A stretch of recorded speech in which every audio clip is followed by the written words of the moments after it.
After personally dealing with skins not loading and spending countless hours testing different solutions, I eventually identified several effective methods that truly work, and I'll walk you through them now.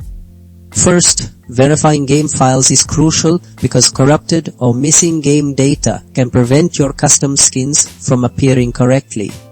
Games store cosmetic information in these files, and any damage means the game cannot find or display them.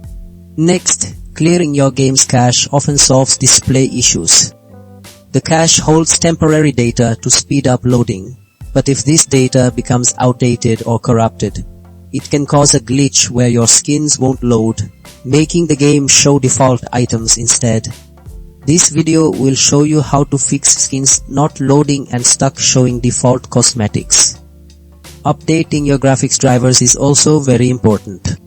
Your graphics card is responsible for rendering all visuals, including your skins. Outdated drivers can lead to rendering errors, causing textures to fail or appear incorrectly.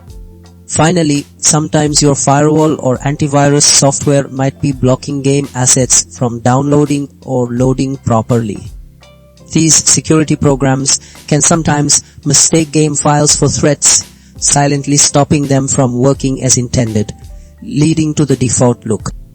Adjusting these settings can allow your game to access everything it needs.